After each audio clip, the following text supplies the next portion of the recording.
Yes, sir. Hostile takeover, headache gang edition. Welcome to Open Field. It's your boy J Rob. It's my dog Bam in the building. Let me just get this out the way. Shout out to our GOAT members: Cobra, Son of Radis, Comatose, Avion, Plumber. If you want to be a part of the Players Choice community, you already know the vibes. All the information you need is here below. But let's get right into it, Bama. We got the first 30 to 40 on our own. You feel me? Very much the headache gang time of the show. So let's start getting off these things that we haven't got off in a while. And I'm gonna let you set the tone. Let's get into what you want to get into, bro. It's your world. Man, it's a lot of things going on in the NFL. You know what I'm saying? A lot of ridicule against Jalen Hurts. A lot of overhyping of some other quarterbacks. I mean, a lot of justified hype of some quarterbacks. You know what I'm saying?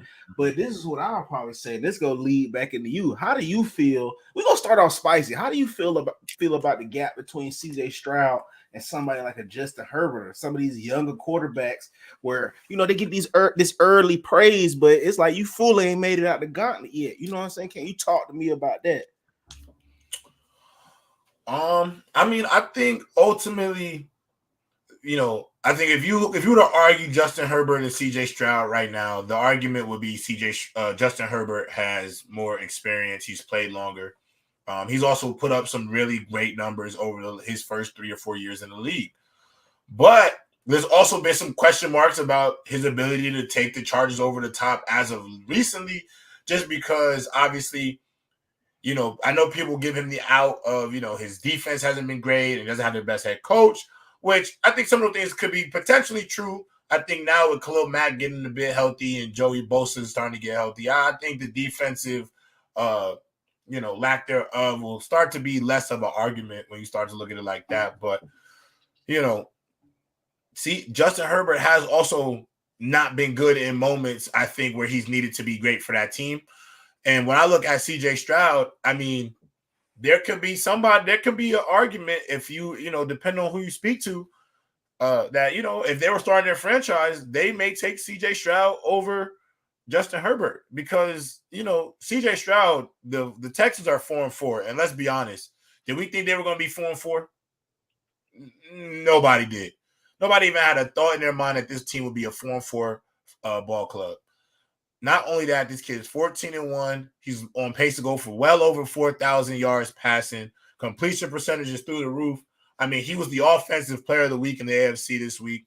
And if you look at his ability to throw the football, I'm going to be honest, Bama, I know this is, this might be kind of crazy to say, but in terms of just, not pure pocket pass, I'm just talking about just pure throwing, like God-given talent of throwing a football. I mean, I only would really say the better throwers maybe be Mahomes, Aaron Rodgers if he's healthy. But in terms of just arm talent and accuracy, I'd put him up against, you feel me, anybody in the league in terms of just pure passing talent. And I do think, there could be a case, depending on who you speak to, from what you've seen so far, 8 games into his career, you might actually want to take CJ Stroud to start your franchise instead of Justin Herbert. I think you can make a case for both players. I also think, Bama, this may be a little overblown to some, but there's also a case to be made that CJ Stroud is an MVP candidate in the league this year. You can make that case. You can actually make that case, bro. You can. Just off of performance, you know what I'm saying? But of course, it's more politics. But he also has the story too because of the franchise degree of difficulty, bro. They have the 30th ranked and Mookie is not just chatting because I'm gonna keep it a bean with y'all, bro. This season that CJ Stroud having as a rookie right now, I almost forgot about Herbert so-called historic season, bro. I mean, at the end of the day, bro, no expectations for this team. What I said at the beginning, bro, whatever this team get is whatever they get. Yeah, whatever they get. Yeah. It's year one. It's year one of a 6-year plan. You feel me? 5-year for real, if you ask me.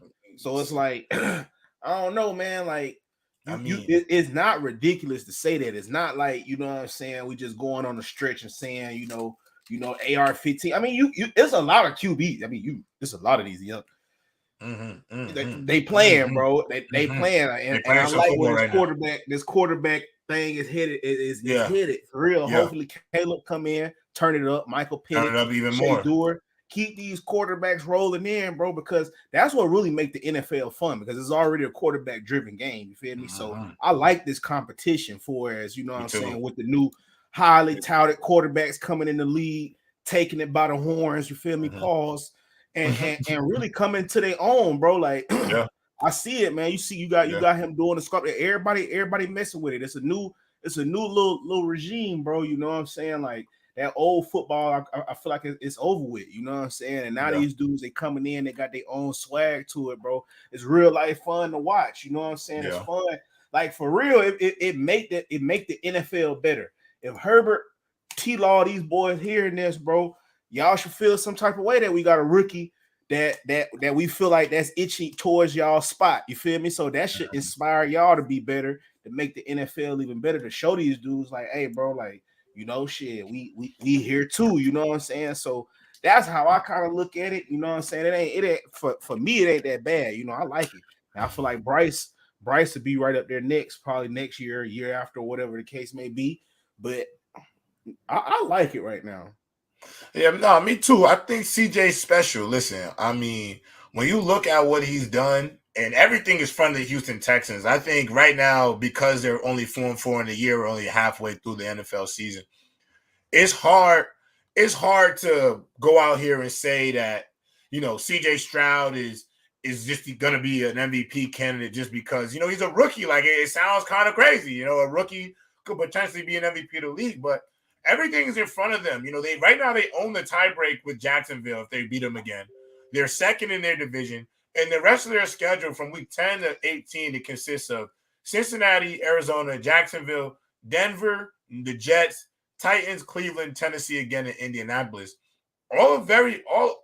Pretty much all very winnable games for them. I think the hardest game on this schedule is probably the Cincinnati game, the Browns game, and they got to beat Indianapolis in that week 18 game because they lost to them earlier in the year.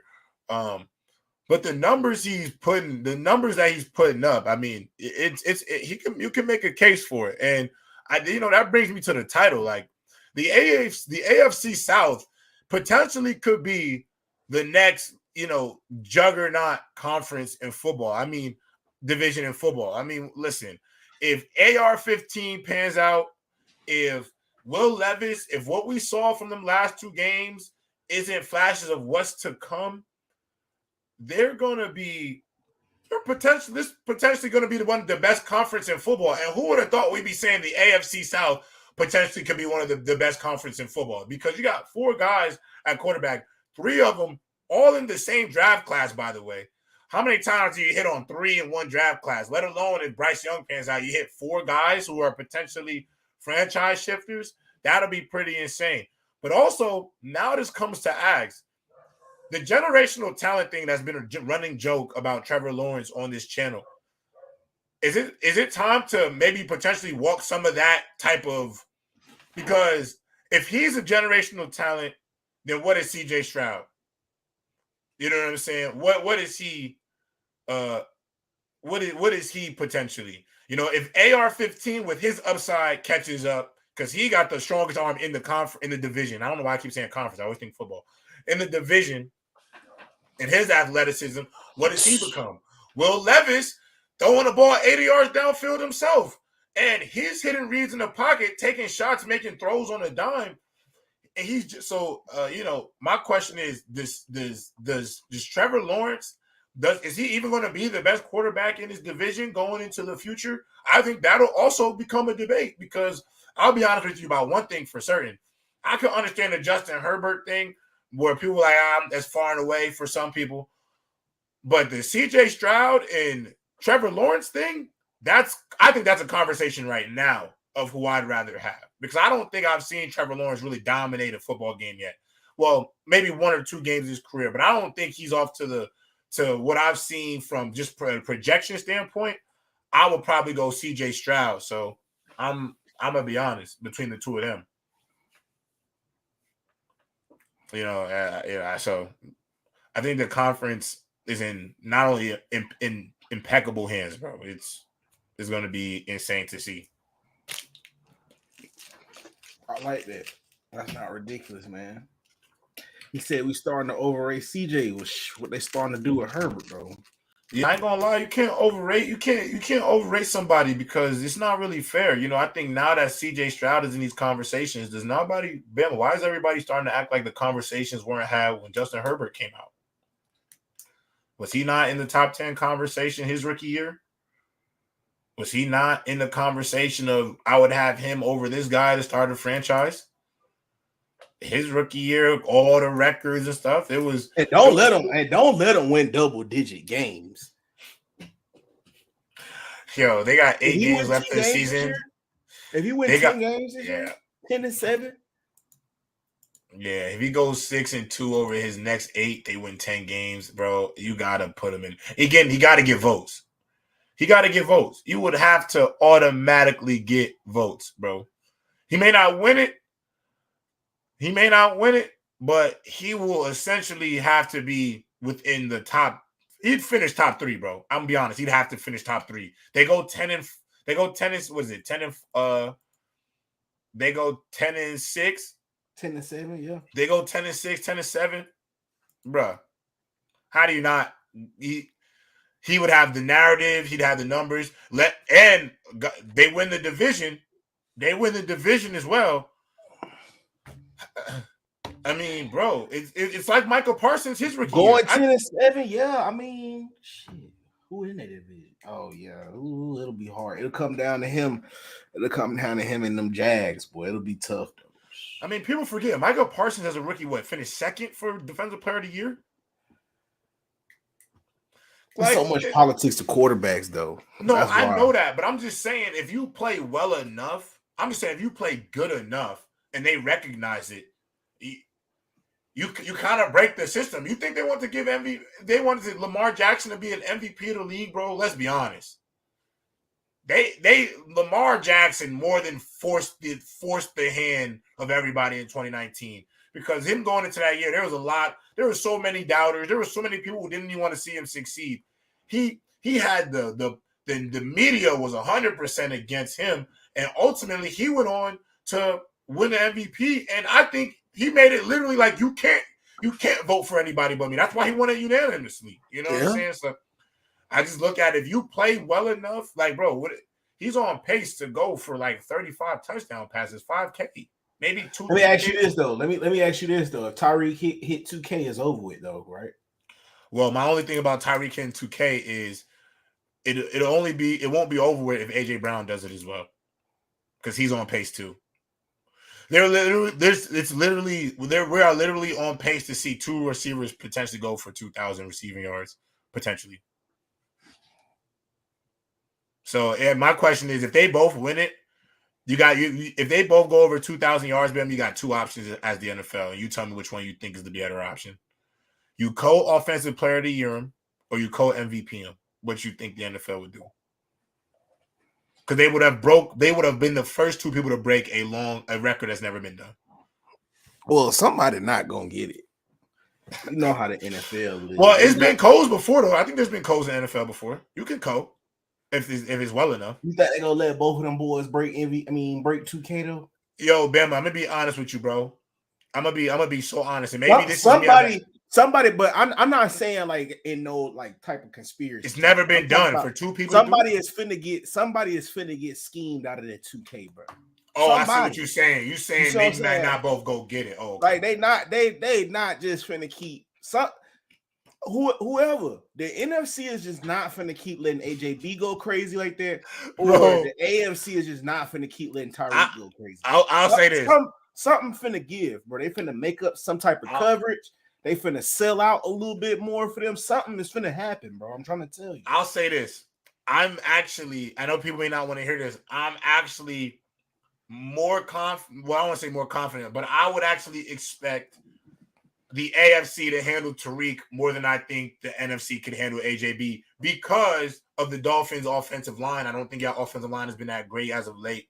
And when y'all timing is thrown off as an offense, I think that's where y'all struggle the most. They're over there getting passes thrown behind legitimately the best offensive line in football. And he's going to be crazy. So You know, if one conference is going to catch up with one of these two players, I would bank on the AFC to catch up with Tyreek. But bro, if they both go for 2,000, how the hell could you not? How the hell do you not call them? Could you let somebody have 2,000 yards and not have an award if you're the NFL, bro? Could you actually do that? I feel like this. If they both break 2,000, bro, you got to co-MVP them just to add more transparency to that award. Because if not, bro, that shit just going to be, might as well just call it most valuable quarterback. I don't know. Quarterback. I don't know. Most, because. Yeah, I would agree with that. I think if you were to make a statement in terms of showing that there's more parity to the award, I think you would have to go and co-MVP them because 2,000 yards, both of them. It ain't never been done, bro. It's never been done. 2,000 receiving yards, like, for a receiver who I think is a dependent position, for you to get 2,000 yards, bro, as to me, the most dependent position in the game. That's what I'm saying, bro. That's insane, bro. It's insane.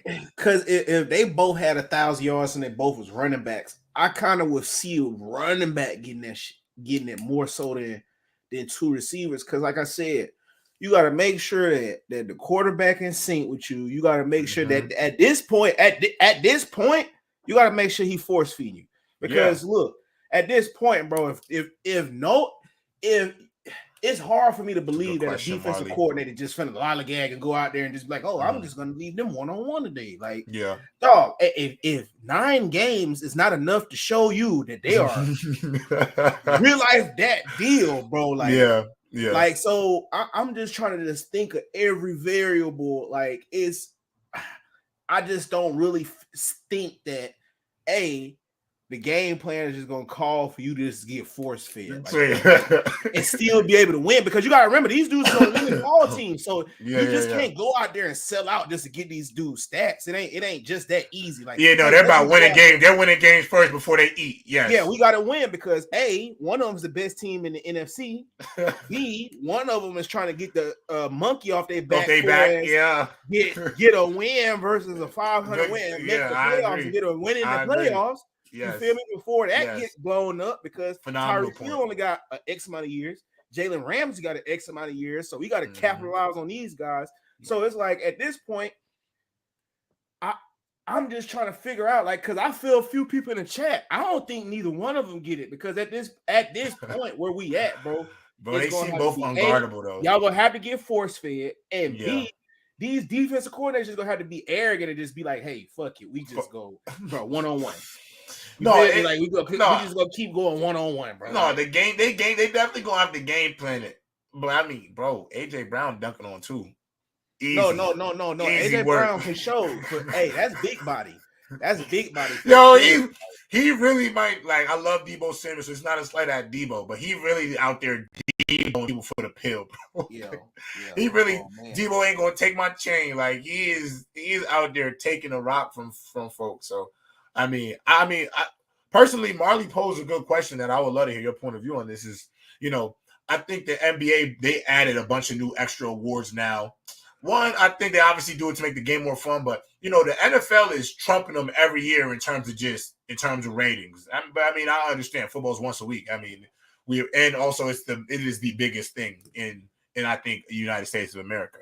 Do you think the NFL should adopt some of that college football, maybe best quarterback, best running back, best wide receiver, best DB, some of those type of awards, or do you think they should just add other awards? It may not have to be specifically the best running back or the best, but they need to add more awards. I think they should adopt more of them awards, just for the simple fact I'm gonna come at it from a different angle, man. We get to get a chance for guys that we might not know about or might not be the superstars to now be seen, bro. Because one thing about football players, the reason why we so wild, J-Rod, because we got a helmet on. You don't really get to see us like that. Yeah. So now a lot of these guys get recognized more, possible endorsement deals, you know what I'm saying? Because J-Rod, not everybody in the NFL paid to say. Don't think everybody just getting $1 million check. All them boys checks me. Yeah, that's why a lot of them boys was not trying to opt out of the season when that COVID came. It ain't like that for me. this is an opportunity because right now, I saw some what they were talking about that DeMar Hamlin finna win comeback player of the year. And no disrespect, no slight to what he did. You feel me? Because I understand what it is, bro. You sacrifice, you living out your dream, you know what I'm saying? And you chose to come back. And salute to you though, bro. But think about it, bro. Comeback player of the year over Breece Hall. Come on. Comeback player of the year over Tua. Baker Mayfield. Like, is he outperforming? He's third string on the no disrespect. He don't have a stat. Yet. But he third string on the. I get what y'all trying to paint like for his comeback. Like, you know what I'm saying? Like, yeah, he did come back, but I mean, bro, Breece Hall really came back. You feel me? Breece Hall really came back outside of Bijan Robinson. You feel me? Like he up. No, I agree. I mean, bro, I agree. I'm gonna be honest. You know, I don't think it's a slight to say that DeMar Hamlin isn't.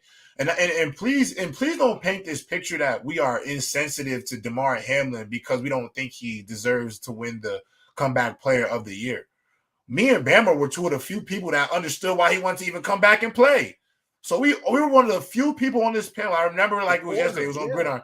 It was the two, and they're calling us the two headache boys. Of course, the two CTE boys think that DeMar Hamlin should go back and play. And we all both are the only people who sympathize with him up here about wanting to come back and play. So we can support him 100%. But listen, Breece Hall is having an outstanding year on a bad O-line, coming off an ACL tear. Tua Tagovailoa has 19 touchdowns to 7 interceptions. Regardless of what you want to say, this is the truth. Come on. Like to not go out, to not be objective enough to say that he don't deserve the award. Like, I feel like that's, it's a little bogus. You know what I'm saying? So I agree, bro. I 1000% agree. I definitely don't think it should be him. And this idea, this is why it kind of, annoys me is, bro, if he take one snap, now he just gets the award. Bro, he can go off on kickoff, be the contain guy, not even make a tackle. Could be a touchback. Comeback player of the year. Or let him make a tackle. Don't let him make the tackle. They gonna go insane. Like, bro, like, I'm like that. Like, Breece Hall out here coming off an ACL by the rush for a stack. You know what I'm saying? And this is somebody that's coming from having knee surgery. The doctor even told me, bro, when I had my surgery, they kept making sure. They was like, bro, I'm gonna send you. I did 2 MRIs. They was like, I just want to make sure you don't tear your ACL, bro. I don't think y'all know how bad of an injury an ACL is, bro. Like, they was like, yeah, I just want to make sure you didn't tear your ACL. It's a year. It take a year to come back. Like, so for Breece to come back and he balling like that. Yeah, come on, yo.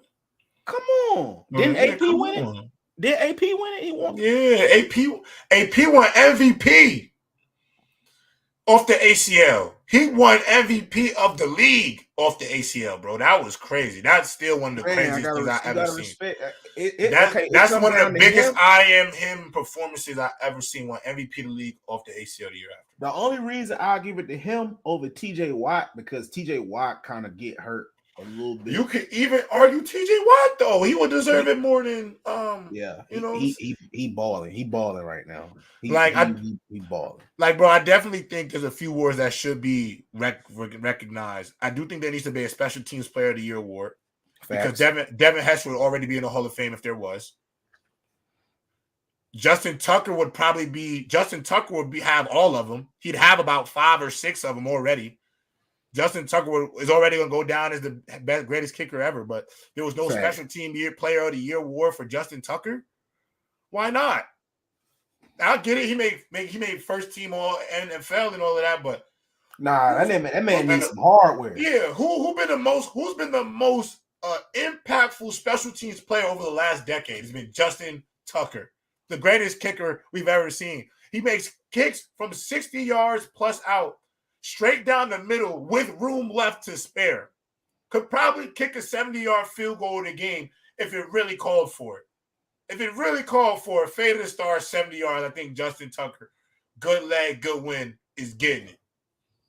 Operation and all, defense coming his way, I think he gets 70 yards. So, I think all these Trent Williams, linemen, those things need to be recognized, bro. I definitely think that needs to be some recognition at those awards. You know what I'm saying? So, and even in the NFL, bro, I'm down to the point to where, bro, best D tackle award, not just defensive end, like just every position, bro, because people don't understand how crucial each position and like how certain positions can change the game, bro. You know what I'm saying? The way Aaron Donald can switch from 3 tech to 5 tech to wide, not bro. And playing a zero. Come on, bro. Like that's insane, bro. You know what I'm saying? How TJ Watt do the same thing, bro. So it's like, bro, it's so many awards. I feel like for the NFL, especially because they are the best of the best, top 1,600 in the world, bro.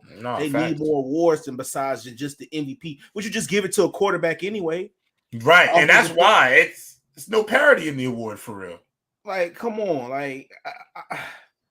It's crazy, bro. Like we couldn't have like, and I think some of the awards don't have to be specific to one position. You could do something where it's like,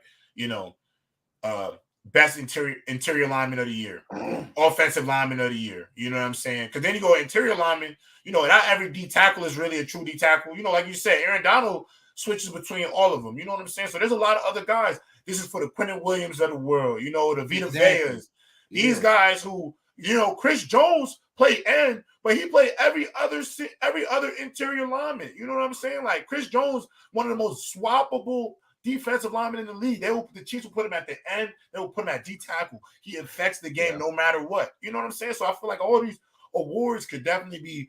I do think there needs to be there could be a defensive skill player of the year, defensive. Like you do defensive skill player of the year. Offensive skill player of the year, and then you just have your offensive player of the year, your defensive player of the year, because that's everybody. You know what I'm saying? And then you still have your MVP of the league, but I think that allows you to get everybody involved. You know what I'm saying? Because I do think we don't have enough awards to recognize, what people are doing. To be real with you. So, one other thing I want to ask you about Bama, honestly, because this has just been something that's been on my mind. I think.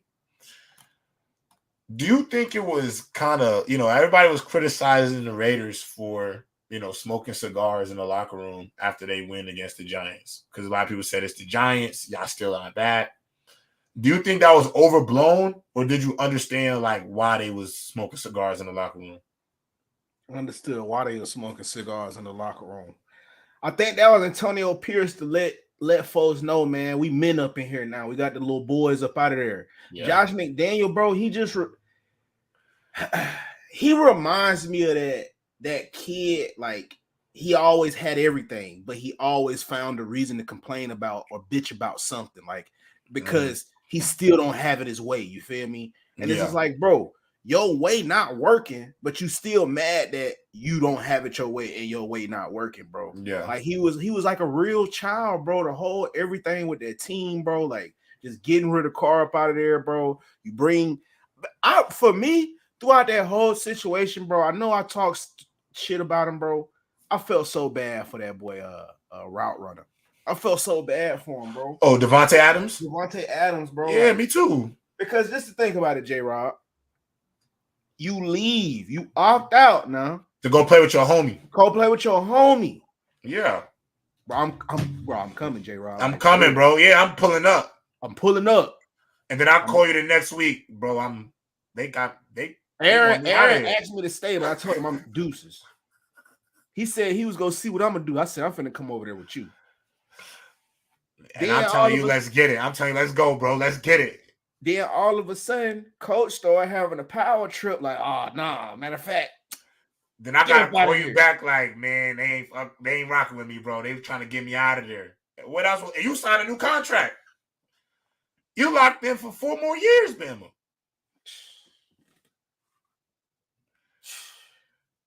So I feel like, bro, that just feel good, bro. AP over there. I've been watching him since his days at I remember he was a Giant.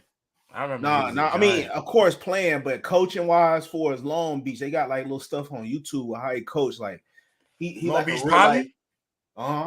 He goes to Long Beach Poly. Oh, that's what's up. Yeah, he was over there, bro. He had them boys looking right over there, bro. So it's like, you know what I'm saying. I felt like this is a new regime, bro. I feel like that junk will work. Start bringing back players.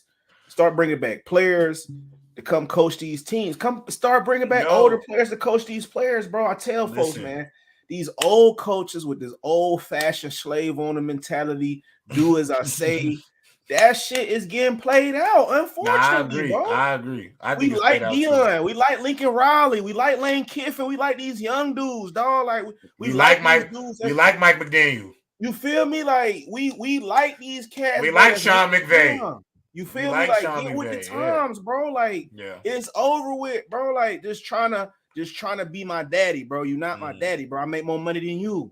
Yeah. Like, that's like it's over with. You feel me? Like I think one of the problems is, Bama, they don't, some of these coaches, they power trip, but you forgot you talking to a grown ass man with kids, with bills, with family. This grown ass man taking care of his family, paying for his parents' crib, paying for his granny's home care. Like, he got real responsibilities. I also feel like players, coaches are better. Let me just clear the record. I was cool with the cigars in the locker room because I understood it, bro. They was relieved, bro. Yeah. They was being literally oppressed by their coach, bro. They were being oppressed by their coach. I can't find a better word, but they those cigars and them hollering in the locker room, that was because they felt like, yo, all right, like the weight is off my back. We could be free again, like we could play free. It ain't no walking on eggshells every day. Like, I think more player coaches need to come because, what, Bama? People forget. The job of the head coach of the football teams ain't strictly X and O's. It's not. I'm sorry. I don't know how many times I got to tell people this.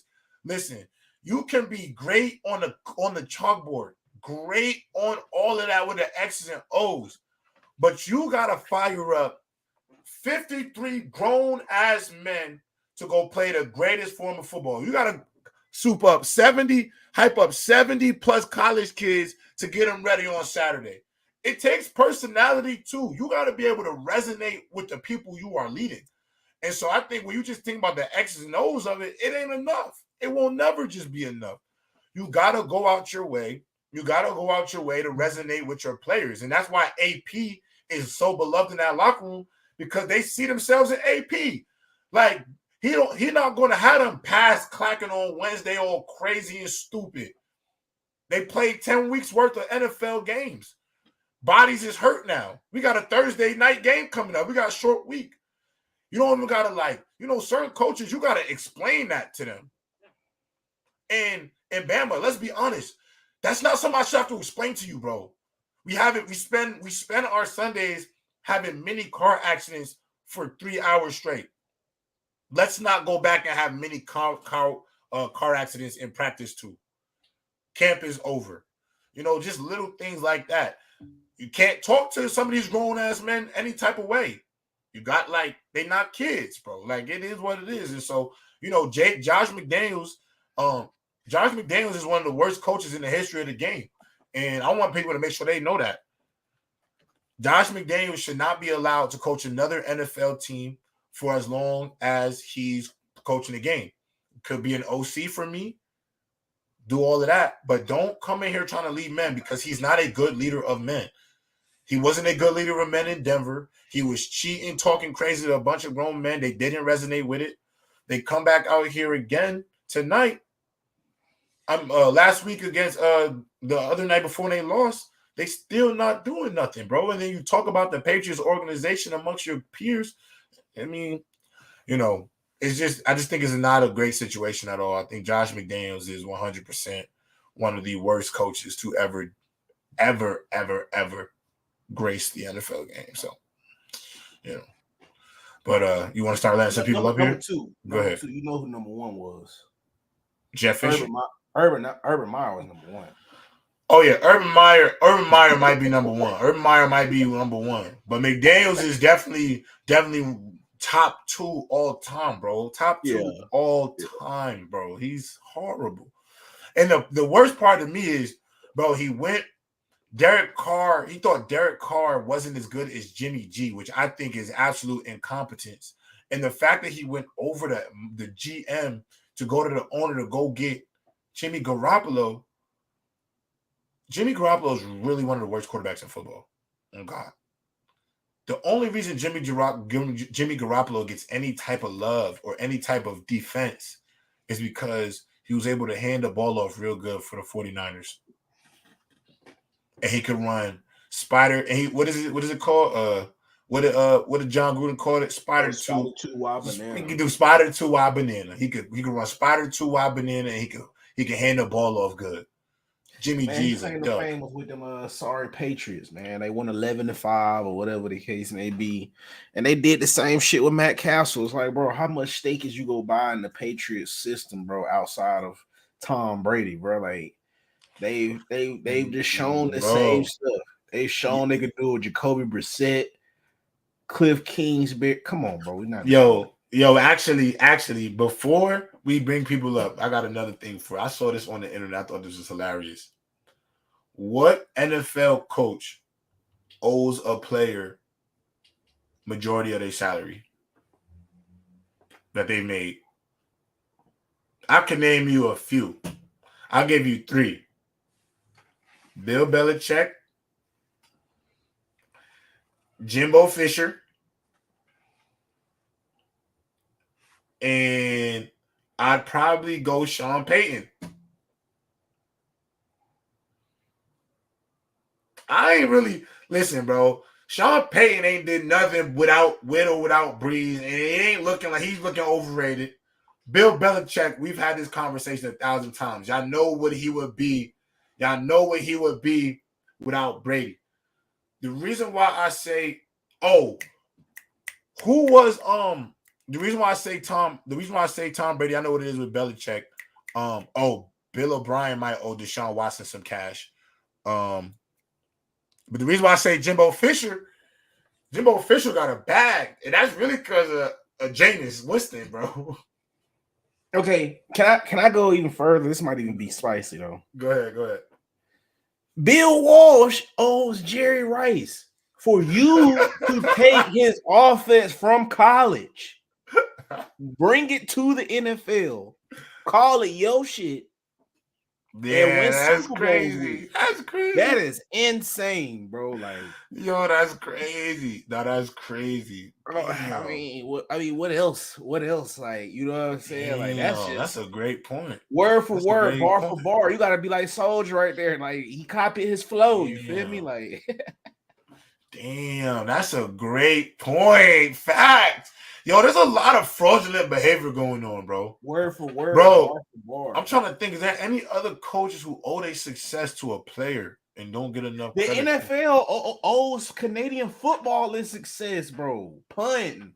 Like, it's so much, bro. Like, the NFL takes from other leagues, bro. Like, yo, the NFL just really be looking at, hey, what you got on your paper over there? Nah, I'm crying, bro.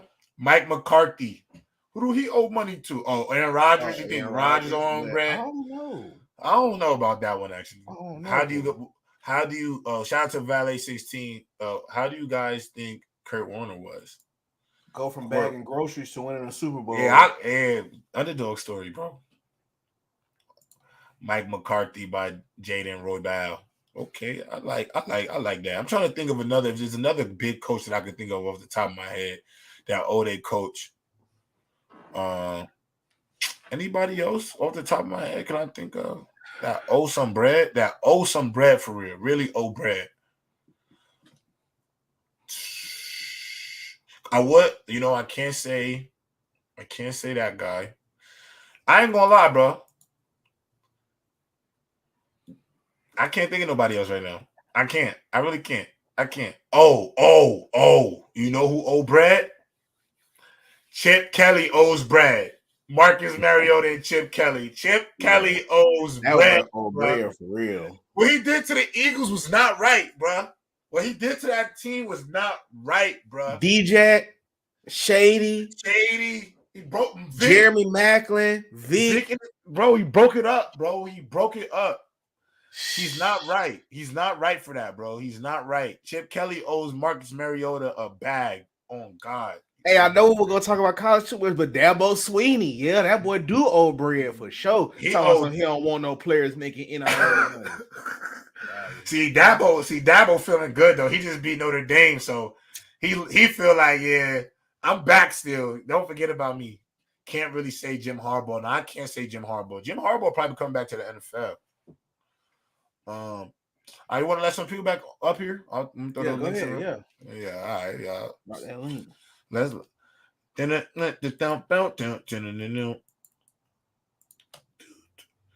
Chad, what y'all want to talk about?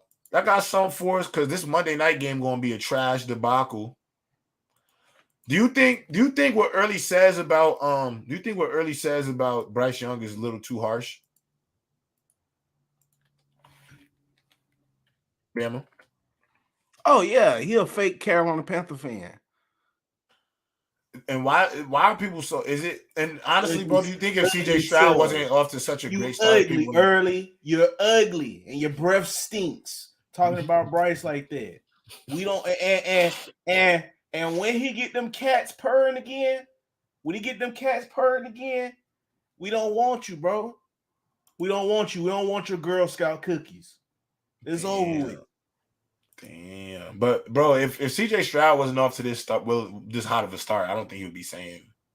I don't think he would have this much to say about how he's doing, bro.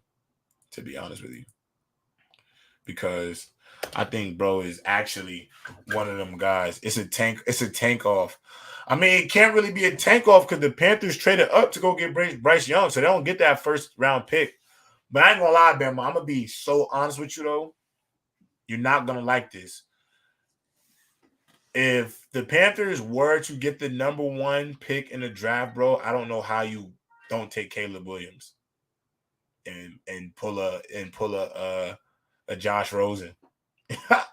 Bro, how do you not, bro? It's like Zion, bro. It's not that I don't like Bryce Young, but it's like if Wembanyama, Zion, like you don't have a choice, bro. Like you gotta move Bryce, bro. You have to.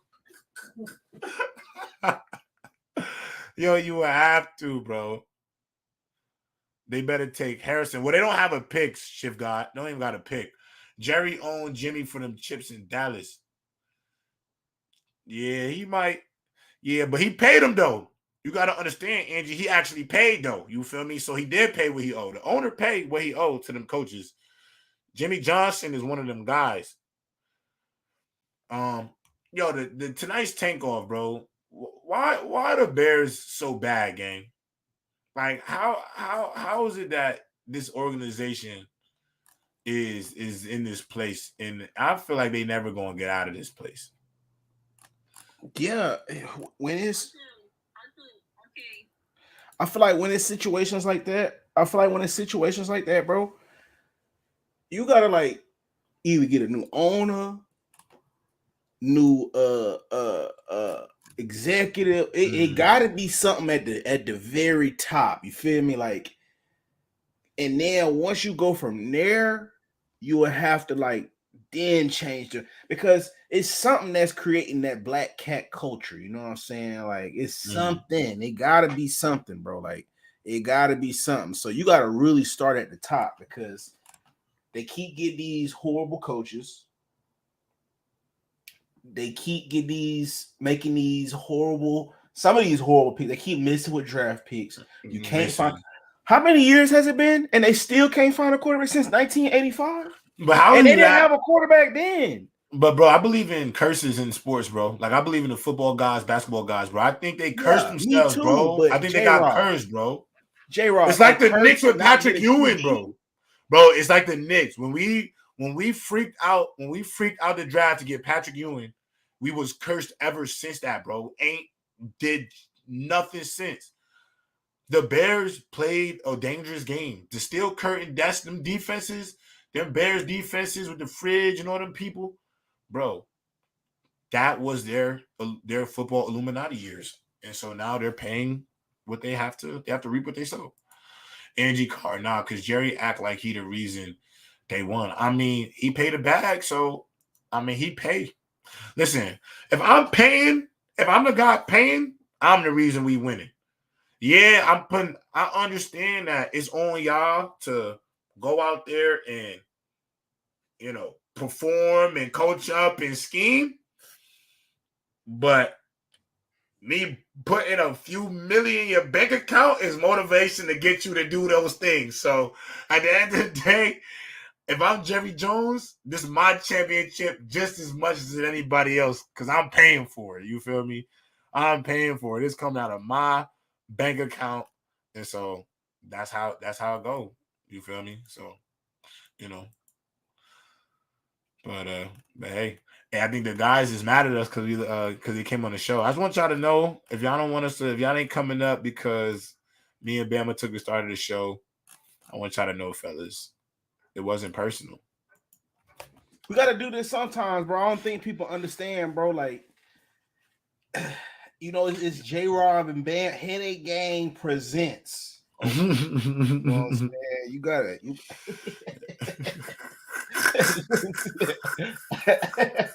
I just have to let niggas know. You feel me? Like, I'm only laughing because I just don't want, like, I'm like, you know, listen, me and Bama have fought for football staying on the platform. So, you know, if Bama want to go solo a day, y'all, listen, I'm not fighting them on it, bro. Listen, I'm UGE Tadori, cog in the machine. Business is yeah, business. dog. I've been down, chat. I don't know if too many of y'all know, man. I had double knee surgery, bro. Double knee surgery. Not one, two. Not one, two. God damn. Me? So this is my first time being able to sit down in like 2 months, dog. Like, so yeah. I just had to come up here, bro. We got to come up here and like talk some shit a little bit every now and then. Talk about the Jets. What is there to talk about the Jets? Nothing to talk about. They overachieving right now without the guy they sold out the kid. Yo, hold on. Let me just read the super chat because then I could go off on the Jets again. Jimmy hit Jerry with the lost one the lost one bar. Her mother effort saying they made Jimmy make Jimmy say okay, so make another Jimmy. That's why they was sense. All right, let's talk about the Jets real quick since they want to hear about these New York Jets.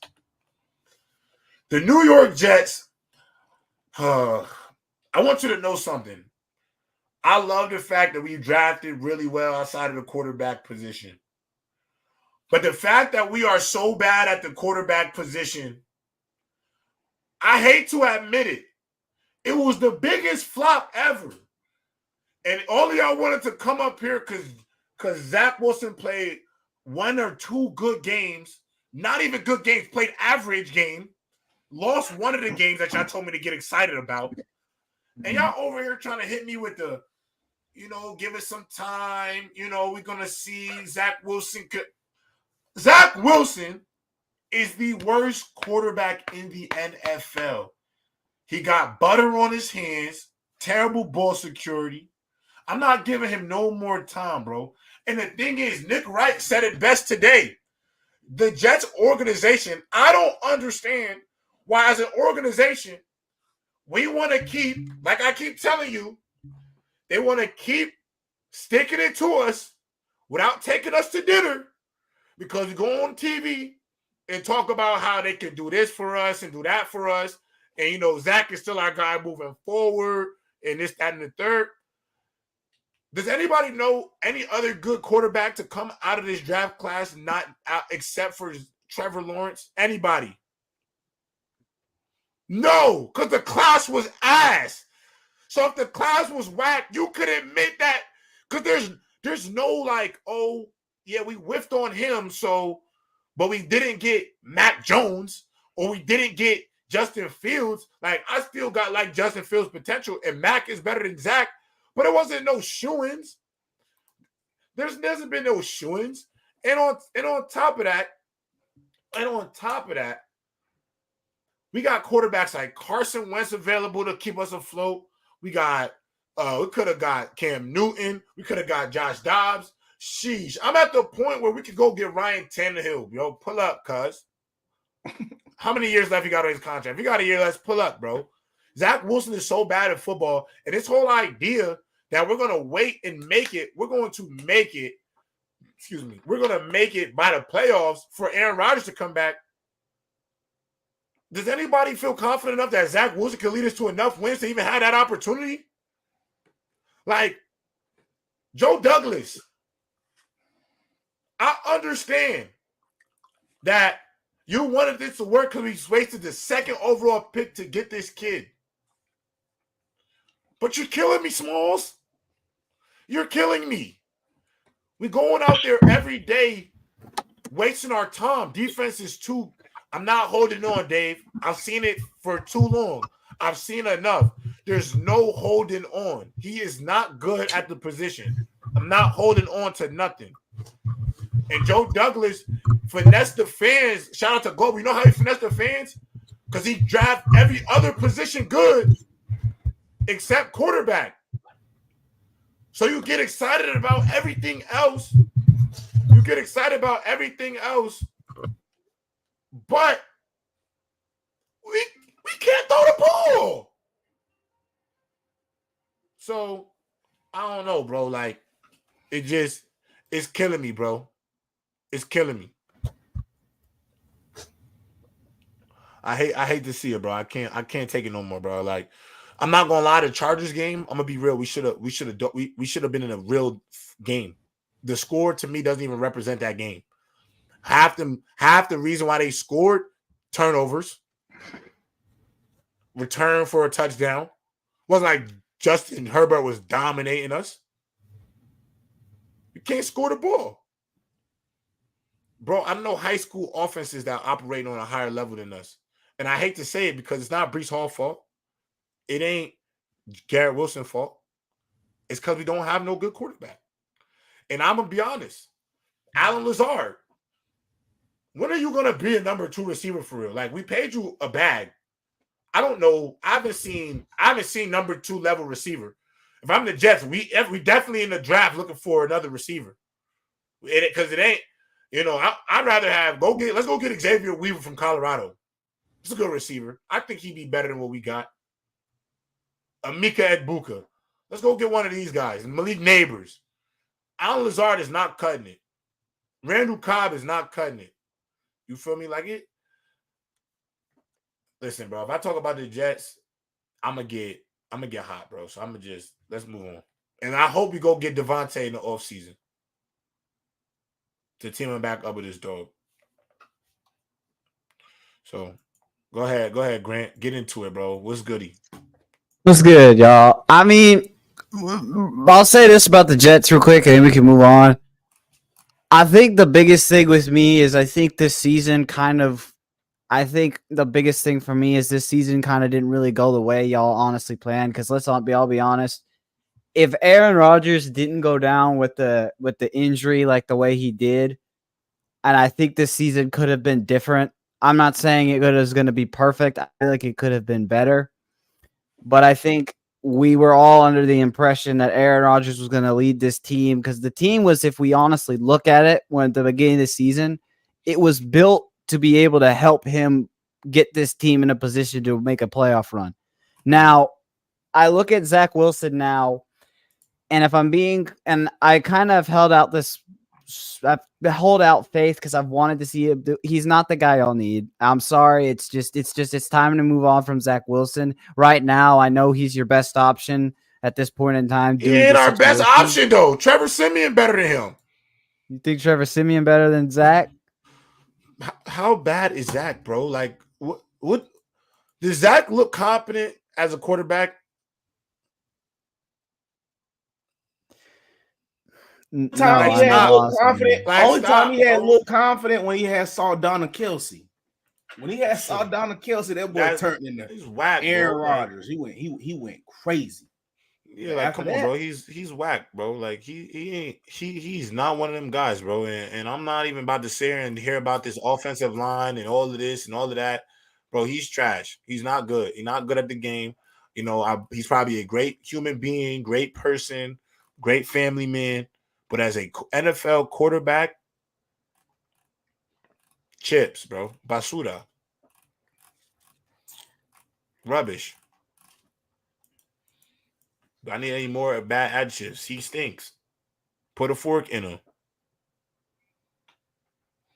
Like, so is he? And what's crazy to me is, my bad. One last thing. To the New York fan base, like, how are y'all doing this to the New York fans? Like, why are you even putting? Like, I feel bad for Zach. Like, why are you even putting him through this? That we up here talking about him, and I got to talk about him like this. You know what this fan base is? There's 2 fan bases in sports.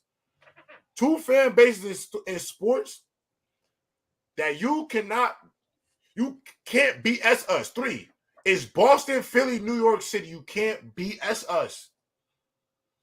We know what it is already. You cannot BS us. So to keep trotting him out on the field, like I understand why Giants fans is upset. Why do you keep trotting out Daniel Jones? Why do you keep trying out Zach Wilson? And we still got to pay tickets. I'm about to cough and die on the camera. Got to pay tickets to watch this nonsense. Holy. My bad. Go ahead, y'all. My bad. You good? No, you good. My thing is I wanted to talk about the way the playoff picture's looking because, we're halfway through the season. Like right now, I'm looking at the playoff picture. I think we can all honestly know probably. I think the 1 seed, like looking at the AFC, I think I honestly could say the 1 seed's probably going to be the Chiefs. Who do y'all think is going to be the 2nd seed? Because I think it can go to right now. It's probably going to be Baltimore. Oh, I think the 1 seed. Honestly, I think the 1 seed is Baltimore. I think the 1 seed will clearly go to Baltimore. I mean, they're the best team in the AFC right now. I think the 2 seed will actually be the Chiefs. I don't know, man, because I don't know how this, like, how is the Bills and Dolphins going to finish, and what's going to happen with Cleveland Browns and the Bengals. And I'm gonna be honest, I think the Colts are taking a step back. Gardner Minshew is finally going back to Gardner Minshew. And I don't think the Titans have an offensive line. How close is the Jaguars and the Texans to one another? So, it's like. However that playoff picture go, because I'm not too familiar with how that shit stack up. I know for a fact in the back of my head, I got a feeling that the Dolphins and the Bills are going to play each other for the playoff matchup. Like I got me too. However the season pan out, because I know they're going to split it. They're going to split it because they got to come to Miami and play them for the last division matchup. And I feel like it's going to boil down to a playoff matchup again. It might be in Miami this time, but I doubt it. I think to a narrative right now, what the football guys trying to put on him to probably overcome, he going to have to win a game in the cold on the road. So you guys want to just hit, so actually I can give y'all right now, if the playoffs were tomorrow, I can give you the 7 teams for based off like record and stuff who would be in the playoffs. If the playoffs was tomorrow, it'd be the Chiefs, the Ravens, the Jaguars, the Dolphins, the Steelers, the Browns, and the Bengals. And then the teams on the bubble would be, on the outside looking in, would be the Bills, the Texans, and the Chargers, who are all second in their division. And then in the NFC, this is according to NFL.com, right now it'd be the Eagles would be the 1 seed, the Lions would be the 2 seed, the 49ers would be the 3 seed, Saints 4, Seahawks 5, Cowboys 6, 7 seed Viking. On a bubble looking in right now would be the Commanders, Falcons, and the Buccaneers. So, yeah, I mean, this playoff picture is going to be close. I think the Texans, I think they'll sky over the Steelers. I think the Steelers are going to – I'm not high on the Steelers making the playoffs at all. So you think the Mike Tomlin streak is going to be over this year? They don't go to the playoffs every year. This is why I keep saying you got to start putting Mike Tomlin on a hot seat. I love him. I love Mike Tomlin. As a black man and what he's done at the coaching position, I love Mike Tomlin. I want that to be known. But Bama, bro, they've gone 110 games and not made the playoffs, and people look at that as a successful season. They're the 4th best team in their division. They are. All 3 teams are better than them. They're not going to finish well enough to make the playoffs this year. Listen, Kenny Pickett ain't good. He's not that good. The offensive line still is chips. So I'm not rocking it. Riley got emotional. I know I'm looking at his quarterbacks. I understand he's made the most of a little. I'm not saying, listen, I want y'all to know, I'm not saying take his job. I'm not calling for his job, chat. I'm not calling for his job. I am not calling for his job. I am talking about mediocre finishes. They have finished mediocre throughout the years. That's all I'm saying. And you just got to start looking at that. That's all I'm saying. That's all I'm saying, y'all. I don't want him to lose his job. I love Mike Tomlin, but they have been average for the last 5 or 6 years straight. But everybody talks about them like they're a good team, and it's just because Mike Tomlin has made the most of, that situation. But I don't see them. If I'm the Steelers, I'm tanking, bro. I'm trying to get my quarterback of the future, bro. It ain't no point of what they trying to do, to be honest. A terrible football team. Terrible football team. Now, let me ask you this question. The Cincinnati Bengals host the Houston Texans. I don't think there will be a more watched 1 p.m. game on Sunday than this game right here. If the Texans somehow go into Cincinnati and pull off this victory, what does the conversation become? Would you have to take the Texans as a legitimate threat to make the playoffs at that point? Or is it just another win on the win column? But will we have to take them serious as a threat to actually make some noise in the playoffs? Maybe. Yeah, I kind of feel like you should. I mean, let's be honest. I said this last night on Gridiron. When we looked at what CJ Stroud was doing this season when he was drafted to Houston, a lot of people I think what they did was they were looking at the helmet and they weren't looking at the team itself. I think the team that CJ has been is not the best one that he's been able to have in the league right now, but the way he's been able to use that team and be able to get himself right now to 4-4 is honestly impressive. Like, you can look at it from the perspective of, he's the best rookie that in that's come out of the draft, and he's probably going to be in consider if he can keep winning at the way that he is. He might be consideration for MVP. I think the thing is, if you go out, if Houston can win this game, because you have to look the rest of their schedule, like you talked about earlier, it's there's a lot more hard games that they have to play.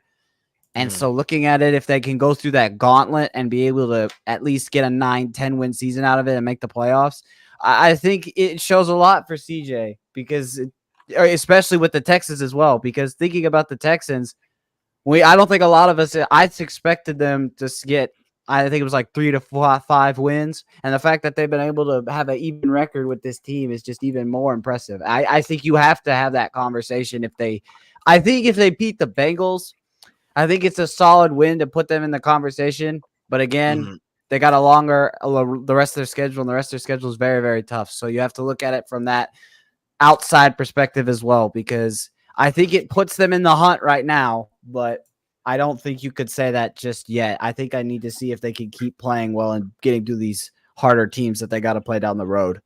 And my next question to y'all is, what happens if the 49ers lose to the Jaguars? You got to get rid of Brock Purdy. I'm so sick of him. I told y'all the other day when the old boy was on. I get where he coming from. It's like, oh, you can't always put it on the quarterback to go get 7. But no, at this point, I'm sick of you, Brock Purdy, doing just enough to get credit, bro. You did this for 11, 12, 13 straight games, bro. You had the people fooled when that team over there in the 49ers is set up off the fundamentals of how to win a football game. You have a solid defense top down with an amazing run game, amazing O-line, solid tight end, solid receivers. So, of course, all you have to do is don't fuck it up. But sometimes in football, when you play other talented teams, you need to do more than just bare minimum, especially in today's game where it's a quarterback-driven game. I was watching the game with a diehard Niners fan, bro. When they went down there and kicked that fucking field, I said, bro, he can't go down there and just set it up for a field goal. He got to go score 7, because we ain't never seen him do that. We ain't saw him set it up for them to kick a field goal. We ain't saw that thousands of times, 16 games worth. We ain't saw him do that. You feel me? We know you can do that. But what I haven't seen you do is go out there and present this motherfucking project. I see you put the little piece of glue, put the sticker up there. It got Brock Purdy on the back. You feel me? But what I haven't saw you do, go out there and present this project in front of the whole class, bro, and show us how to get a W. Somebody on that team has to also do their job too in order for them to win the game. That's on every team. But sometimes, bro, You want to know how with the Eagles, bro, sometimes my QB can just bail us out, bro. Yes, I do have a great team. Yes, everybody on from the top down, coaches, everybody good. But sometimes I just like to know when I need a bailout, this guy up on the center can do it. Right. And with Brock Purdy, Right. for me, he just haven't done it yet, bro. He haven't. I'm sorry. I know I'm nitpicking, but he just haven't done enough for me yet. I'm sick of just the bare minimum. No. I agree. I think Brock Purdy was anointed in ways that I thought was absolutely ridiculous. And I think, me and Trent, while he was hurt, just posed a question about it because I thought it got out of hand. Like, listen, I get it. The story is awesome. Last pick of the draft, but I don't know. Brock Purdy can't play above himself in order to win football games yet. I don't know that. I don't know that he could pull off a comeback to win a game late. I mean, he's not showing me the signs that he's a top tier quarterback in this league. And I get it. He has the easiest job in sports. But I do think when he's been asked, and I can say, you can say, yeah, he may be required to do the bare minimum because he has all those things. But when they ask him to do a little bit more, to do more to be a franchise quarterback that most of y'all tell me that he is, I've yet to see him deliver. I haven't seen him. He's been a part of the reason why they've lost 3 games straight. And they lose to the Jaguars again. I'm willing to go out and say he'll probably be the reason why they lose to the Jaguars too. And don't start talking to me about the 49ers defense because y'all started the year telling me this was the best defense in all of the league. Now they need DBs. Now they need corner. Now it's going to be, now y'all going to tell me it's the corner's fault they losing football games. It's because Steve Wilkes is in the box and out on the sideline. That'll be the reason why. Stop. I don't want to hear that. Go ahead, Grant. No, I mean, I kind of understand what Bama's saying. My thing is the 49ers, when they were 5-0 and they were starting off the season at a hot as the way they were playing, a lot of us looked at Brock Purdy and thought he was going to be that guy. I think the thing for me is if you lose to the Jaguars, I think it's going to be a lot harder to defend Brock Purdy and if he is able to play at that high level that he can do right now. Because in all honesty, if you look at it, I think they've just really hit a slump these last 3 games and they've had bad performances. And I'm not going to just excuse that and try to throw that under the bus and say that there's nothing wrong. They've played bad. I think if you lose to the Jaguars, it starts to become harder for the 49ers now as a team because now you're starting to ask yourself, if Brock can't go into a game and beat Jacksonville, how is he going to be able to do that same thing against bigger teams in the playoff in the future in the rest of their schedule? Because their schedule, like I said, their schedule after this is just, it gets harder from here. And if the 49ers want to put themselves in contention for because right now I think the 49ers are going to get into be a 4 or 5 seed. I don't think they're going to get above anything above the 3 seed because I don't think that the rest of their schedule is just really tough, and I think it's just going to be harder. But I think with Brock Purdy, I don't agree with the idea of just getting rid of him because I really don't know if you go and get another quarterback out of the draft. I feel or out of the draft or just during the offseason, I think that kind of diminishes the talent with Brock Purdy. Because I think when I look at Brock Purdy as a quarterback, right, I think yes, he's had 13 games.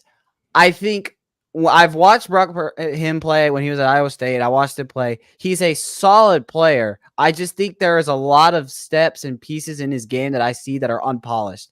And I know that as an NFL, you got to be top of the top, best of the best. I think the few things that if he could get those specific motions, I think the one thing I've noticed sometimes when I look back at the film is I think he reads defenses wrong, and he sometimes wants to throw it to the guy that he thinks is going to get him the more flashy play, and I think sometimes that costs him games. And I also think looking at Brock Purdy, I think he can do multiple things. I think he could be a good quarterback. I'm not saying he can be this amazing top 15, top 10 quarterback right now. I think if he can work on the small little mistakes that he's making, I think even the small ones, he could be a solid quarterback that San Francisco needs right now. But I think okay, go ahead. Go ahead, because I just say, let me ask you and J Rob this. So is McDaniel, is he just a good play caller? That's not necessarily a good because you got some quarterbacks like Andy Reid, they can develop a quarterback. You know what I'm saying? They can help mold and bring a quarterback along. You get what I'm saying? Versus Sean McVay, not necessarily, he don't develop quarterbacks. He's just a great play caller. You see what I'm saying? That's why he got rid of Jeff Goff and bought in Matt Stafford. You see what I'm saying? Because he felt like, I don't have time to develop a guy. So to what that speaks to me, I feel like, well, you just not necessarily really good at developing guys, because like what you say, you're right, Grant, is he can play, but unlike the coach over there at Philly, you saw how I felt like he helped Jalen develop between the ears. Like, of course, that's speaks to Jalen's mentality, but I felt like also Sereni like kind of help mold him and bring him along. This is what you need to see. This is when you check up out of it. This is how you command the huddle. Now, also, that was on Jalen Hurts to stand up, be a man, and do it himself. But I felt like Sereni also kind of molded him and brought him along, kind of like what old boy doing down there in Jacksonville with T-Law, like molding them and bringing them along, not just calling plays. Versus old boy in San Fran, he a good play caller. He got some good schemes, you feel me? But as you can see, Garoppolo, all them quarterbacks. I mean, you can even go back to his days in Atlanta with Matt Ryan. Matt Ryan wasn't just playing crazy. I felt like they was dialing up some good crazy plays because they had Julio, they had explosive offense. It wasn't really just him developing something. Like, so for me, like, that's why I said, like, is he a good coach? Like, would they have to bring in another offensive coordinator? Y'all feel like what? Because that's the only thing that they held back by what they capped by as a quarterback. So something got to give at this point.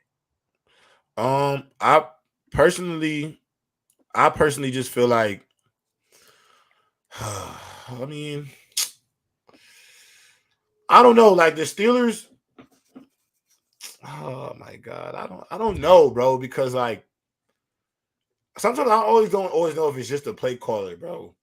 Like maybe you got a bad quarterback, bro. Like, you know what I'm saying? Like I think sometimes two things could be true, gang. Like, like Josh McDaniels, I don't really know if he's a bad offensive coordinator. I just think he's a bad head coach. Like that's not his strength. Like players don't respect him enough to be a leader of their team. Now, to call plays to a quarterback, yeah, because he doesn't have full autonomy over the team. So I don't know.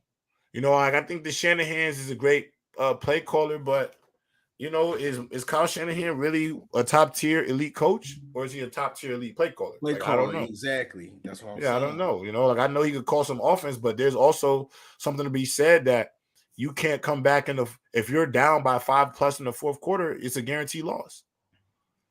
That's something to say about that about you. You don't have, everybody can talk about, he doesn't have quarterbacks and stuff like that. But yeah, I'm sick of that narrative. That's what I'm saying. Like, so why don't you develop it? It's either you develop one or go get one. Which one? I don't really want to hear that too much because,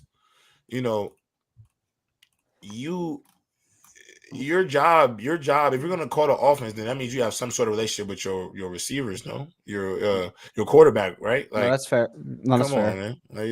To Grant's point, right? Well, what you not seeing, what we're not seeing from Brock Purdy, right? So in my head of how this is gonna go, right? You got rid of Trey Lance to keep Brock Purdy. So why is it he's not progressing? You see what I'm saying? Why is it looking like at this point it look like he degressing? You see what I'm saying? Like, so that's at that point when you said you was gonna keep Brock, because both of them rookies. So at that point you said you was gonna develop this dude and make him better, and we not seeing it. Now we really seeing his flaws, because now defense is starting to get more and more tape on him, and now they just seeing like all he doing is just not trying to mess up. So we gonna force him to really play football now. So it's like, at this point, what are you doing? Are you just trying to call good plays? Are you trying to help him see what plays to call? Are you trying to help him to make his check, all this type of stuff? Because I'm getting tired of that excuse with him. Oh, he ain't got no quarterback. How long ago keep using this? Bro, How long will he it's been get too that many out? games. To me, it's been too many football games, bro. He don't play too many. It's been too many football games for us to keep saying that. Like, bro, you gotta. And I don't know how many times I gotta say this, and I'm gonna be honest. I blame us in some ways because, and I'm not saying us like me and you. I blame like our platform sometimes, like Gridiron, because we spend so much time saying, well, this guy didn't do this because he don't have this, and this. And this guy didn't do this because he don't have this, and this. And in some cases, yes, it can be 100% true that this guy may not have a good O-line. This guy may not have wide receivers. This guy's defense may not be great. I understand. But the thing is, that's why football is a chess game, and that's why there's a salary cap, because no team is going to be able to have a God squad. There's no unlimited cap. So you're going to be lacking in some area on your football team no matter what. That comes with the game. But I think there is something to say about you as a coach about how you overcome some of the things that you don't have. Like, one of the reasons why I think Tom Brady is the GOAT of football is because I think outside of Gronkowski and Randy Moss, I look back at the weapons he's had. He's made the most out of those guys more than anybody. And so I think look at Joe Burrow. He had the worst offensive line in football. They were winning. Their pass block win rate when they went to the Super Bowl, I think, was 30th at one point. That's playing above what your circumstances are. Like I say the same thing about Justin Herbert sometimes. Everybody complains about his defense, but I've seen some minutes where he could put up 7, put the game out of reach. Like I've seen somebody in this chat on this show, Open Field, specifically say Justin Herbert, in every 2 minutes, his O-line just finally decides to sell him. That's why they don't win sometimes. I'm like you can't win with it. You can't, like, bro. In football, every football team gonna have some sort of deficiency. The number one football team in college football right now, the Ohio State Buckeyes. You know what their weakness is? Quarterback. Everybody got a weakness. Everybody has a weakness, bro. It is what it is. To me. And maybe, people may not agree with that, but like Brock Purdy not having Trent Williams and Deebo Samuel and his corners not being great, I don't really want to hear that, because I heard that he reminds people of Joe Montana. I want to see you be able to play. I want to see you play above. Like we set up here before, Jalen Hurts. Y'all say he has a God squad, but they still be trailing in games, and he does everything in his power to make sure the Philadelphia Eagles come out with the victory at the end of it. So, I think those are certain things you have to always take into account, man. Honestly, I think that stuff matters, bro. No, sorry. Go ahead. Go ahead. No, go ahead. I was just gonna say this one thing, and we can move on. I completely agree. I think, like you said, every team has weaknesses, and I think for my thing with Brock Purdy is, if the 49ers get to a point where they have to ask themselves, is this a guy that we can trust to be able to help us be able to move forward as an organization? And they can't see that, they have to find somebody. They shouldn't stick with something that's not going to work for what they need to succeed. So I don't want to pull the plug on Brock Purdy, because I think he can improve efficiently as a quarterback. But right now, I think you have to start, if he continues to play poorly, the 49ers have to start asking themselves some legitimate questions. But, I'm not going to throw the plug on them just yet, but. No, it's not about a plug. It's just like certain excuses we can't make. Like, I think me and Bama know, like, if Lamar goes out there and they blow a stinker in the playoffs this year, it ain't nothing we going to be able to say about it. I'm not going to be saying, his wide receivers didn't catch this and they didn't do that. Sometimes you got to play above. Like, sometimes nobody's situation is perfect. You may not have done enough to prepare. Like, those things all matter. Mm-hmm. You know what I'm saying? Those things all matter. They do. So you're never going to be – football is a game where you're actually never going to be in a perfect situation. And you know why you're actually never going to be a perfect situation in football? Remember, how many NFL teams or college football teams do you know where the whole roster stayed healthy? I don't know one. On the quest to win the championship, dog, that's what we always talk about, adversity, how we go overcome that shit.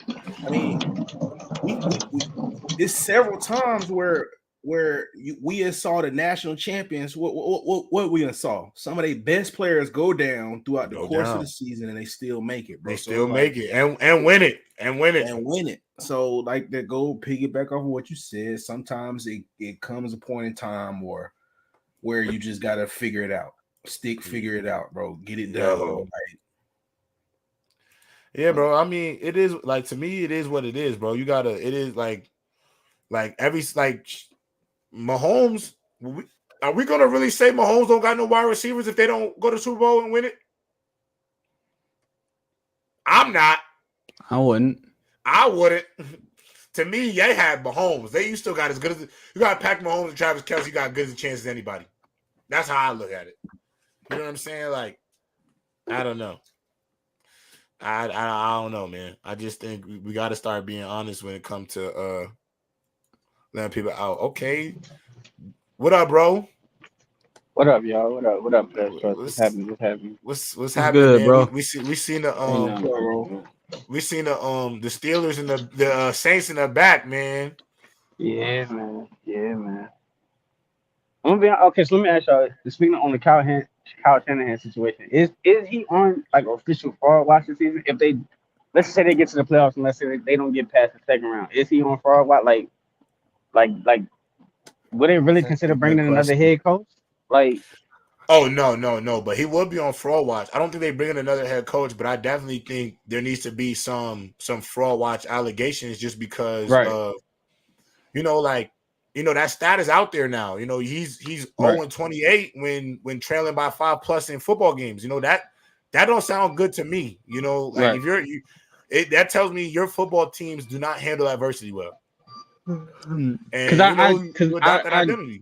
I agree with what Bama said. Like, it's the reason Brock Purdy was able to had the success he had last year is because, there wasn't much film on him. There's film on him now. There's actual film on him now, and it's gonna be hard. It's gonna be hard for Brock Purdy to adjust to that. I know people want to say, "Oh, well, he having sophomore slumps and this, that, and the third," but you gotta be able to play past that, play through that. You know what I mean? And I don't think that he's on that elite tier where people try to put him in the conversation with Mahomes, with the Hurts, with the Allens and stuff like that, the Burrows. And I'm like, man, there's actual film on Brock Purdy now, so teams know how to scheme against him now. The problem is with Kyle Shanahan. Kyle Shanahan, to me, relies too much on the checkdowns and the short intermediate routes and stuff like that. Like, Christian McCaffrey can't carry the team. He can't. So Super Bowl? No, absolutely not. Brock Purdy's gonna have to make those throws. He's gonna have to make those throws in crunch time. He's gonna have to make the plays. He's gonna have to improvise, and he's gonna do that. I don't think that he can do that. I just don't.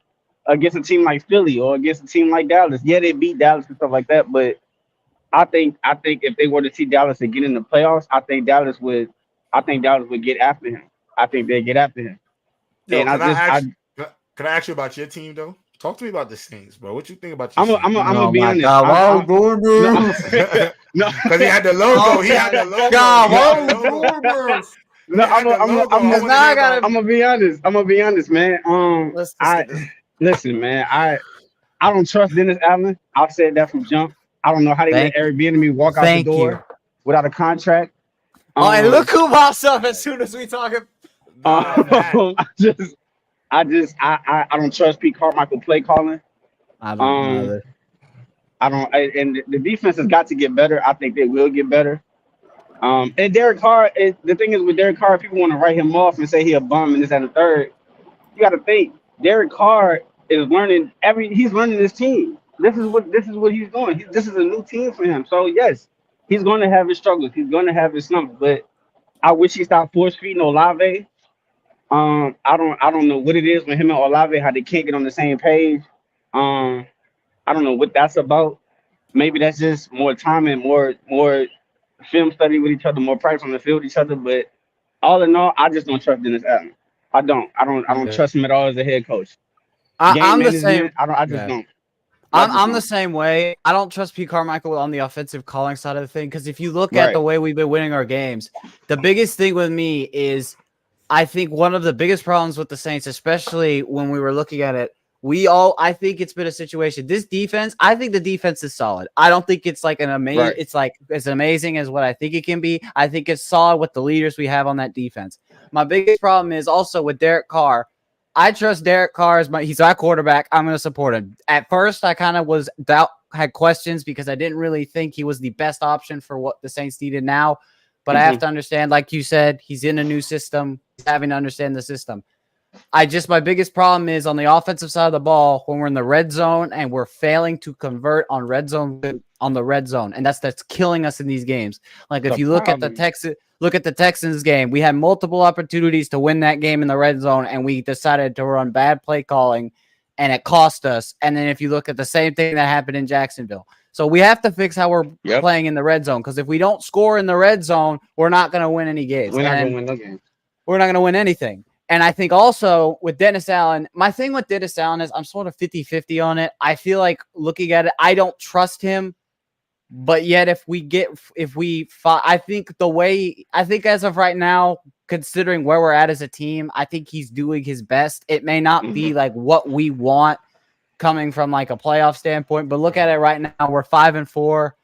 The rest of our schedule is if we can play consistent game and play consistently, I think we can have a shot at contention of winning the division.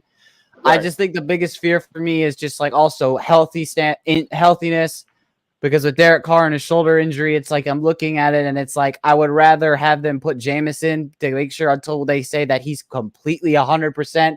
Because I feel like with Derek, that's 50-50. And if he has a very bad hit or if he gets hit the wrong way, he's done for the season. And then it's just a bigger problem. But I think right now, I think we're okay. I think there's a lot of stuff we can improve on. But, I'm confident right now that we can complete the season very well. And the vision right now in the NFC South is just, it's all over the place. So we don't know. Let me ask you, do you think they're out on Trevor Penny? Because I'm not. Me personally, I just think he needs more time. He needs more time on the field. It's a Saints party right now. It's a Saints party. He needs more time. He needs more time on the field. I get it, man. Trevor Penning has not been playing like a first round pick like we thought he would, but I just think he needs more time. Granted, Andrew P has been stepping up. I can't deny that. But I don't know what it is with Trevor Penny, man, because I just. So what's y'all ceiling? If what's y'all ceiling in your eyes? Playoffs.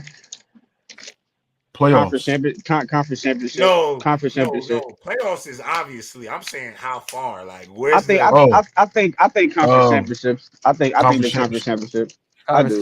Or the division, divisional conference championship. Right now, Absolutely. the Saints are looking like they can play the Seattle Seahawks in the playoffs. Yeah, I agree that. I can see y'all going to the second round. We can beat Seattle. We can beat Seattle. We're not losing to Seattle the way they've been. But this is the thing, but they're not understanding too, right? People's like, if you go against the Cowboys or the Eagles, right? They got superior defensive line, right? They can get Derek Carr, right? Make him uncomfortable in the pocket. But y'all gotta understand this too. The Saints' offensive line has looked completely different moving on for Trevor Pinion to put him on the bench and putting Andrews Pete on left tackle as well. So the offensive line has been better, way better, because the offensive line was one of the worst in the league to start of the year because they had Trevor Pinion in the start of the left tackle. Looks way better put on Andrews Pete. I think Derek Carr has gotten the ball out quicker these last couple of games. And not only that, bro, I just think that this defense, and I like the defense point because I think the defense in the first half have been bad these last 3 games. But in the second half, when it matters the most in the third quarter and fourth quarter, this looks like it locks up, looks elite, and they get turnovers. Saints lead the lead in interception this year, right? So not only that, I just like the Saints' chances. Look, we about to play the Vikings this week, and then I think we got to bye, and then we play the Falcons, which is going to be a tough game because it's a divisional game.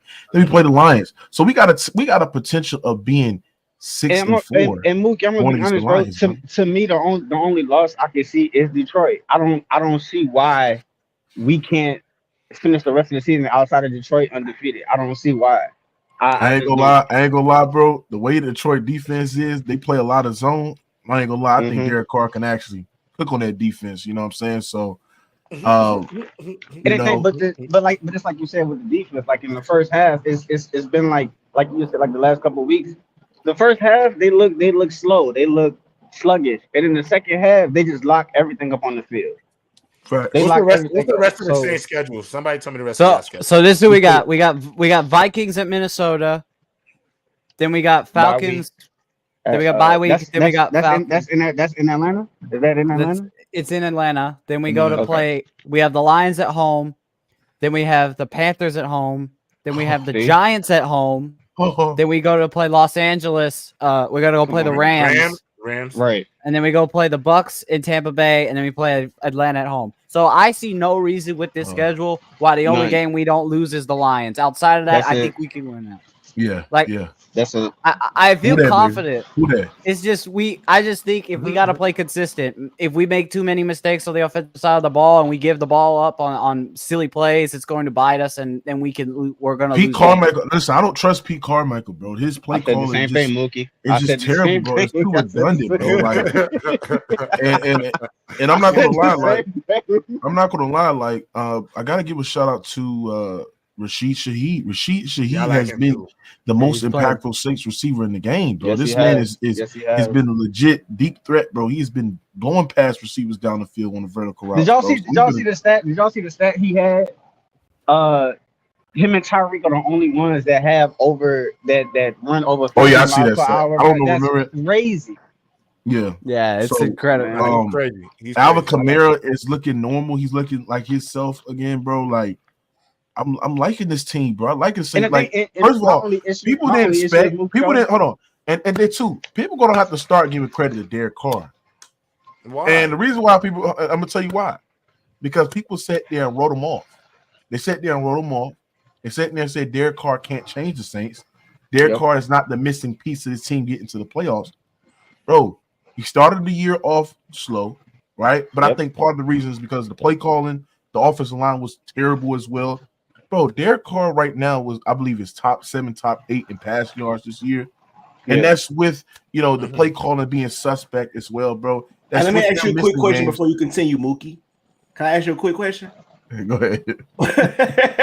Chill out, man. Chill out. Go ahead, bro. Would the Saints be better with Justin Herbert, or would the Chargers be better with Derek Carr? Oh, that's Come on, bro. Obviously, hold on. Obviously, we'll be better with Justin Herbert. Of course, he's a better Absolutely. He's a way better quarterback. Yeah, that's He's a better thrower than football. Absolutely, I would say he's that. way better. I was just trying to see. Okay, continue. But yeah, But continue. I'm gonna say, but Mookie, I'm gonna say this though. The only issue I have with the offense is I just want Chris Olave to get out of his head, and I think that's where his slump is bro, coming I from, think, bro. I think, but bro, it just don't seem like they're on the same page for real. They're not. It just seems like I think it'd be Derek like, Carr, like the route runner, he run a route here, like he don't know that somebody don't know the check or something. You know what I'm saying? Yep. Like he He's be running- mad bro, 'cause it's J-Rob, like he's he's running running the the wrong wrong routes. route. Yeah, but He's I'm running the saying, but what is that from? Is that Pete Carmichael or is that That's play. Chris I Olave think don't that's. know the plays? I think that's play calling, but I also think that I think Pete is trying to force it to Chris Olave, and that's the problem. You can't, because teams are gonna, they respect his speed. They have Right. to. You don't have a choice. You have to respect his speed, but at the same time, with Chris Olave, you can't force feed him the ball, because if you go back and look at the Chicago game, Mike Thomas didn't catch one pass, not one They're pass. target Mike Thomas, and he's He- open. Like bro, you go watch all 22. He is open, bro, underneath, bro. Bro. And he just looked the Rashid here, look to the out route, bro, where Chris Olave is running. He's overthrowing him, or just not on the same page where they like connecting on the routes. I want to say, Mookie, I don't think we wrote him off. The Raiders wrote him off for Jimmy Yeah. Garoppolo. Which Yeah. I'm gonna be honest with you, Mookie. I don't think anybody with clear eyes and legitimate football objectivity would ever look at the Raiders and say, "Yeah, going from Derek Carr to Jimmy G, yeah, that's the move to make." That's not an upgrade. That's not So they definitely wrote him off more than I feel like the people have. I just feel like some plays like Chris Olave, when it's like if you can see a certain coverage, you have this route. But if they do this, you run a comeback. That's where I feel like they be messing up at. It don't be like that's what it seemed like. Chris Olave be running a go, but Carr expecting to come back or a dig or something. So it's like, I wonder what they. But I think that might be on Pete Carmichael because that's really verbiage, bro. You know what I'm saying? What are you saying? What is the verbiage? Like, what are you telling him because if he don't know, or you telling him this, but he think it's this, and that could really be that literally can be fixed in practice and an install before you even get to the field. On top of that, Rob, like Derek Carr has overthrown Olave a few times, like a few times. Yeah. The last week against Chicago, I think it was like a 2nd and 7 or a 2nd and 10. But he overthrew Olave. But then he went back to Chris Olave. He dropped the easy pass. He's been dropping a lot of easy passes. His yak ability is not that good to me, in my opinion. He catches the ball and he immediately falls. And it's like he falls down. Like, I'm like, bro, run up the field, bro. Like, come on, bro, get extra yards. His route running is Mookie, that's why I said part of me feels like that is some of that is in his head. Like, I think Olave got to stop in his head, because if he in his head, bro, we want to trade him, bro. I said that. Where do you want him to get traded to, Mookie? Where should he go to get traded? Trade him to the Chargers, bro. I'll get Quentin Johnson. No. Hell no. Bro, give me Quentin Johnson, bro. Give me Quentin Johnson, bro.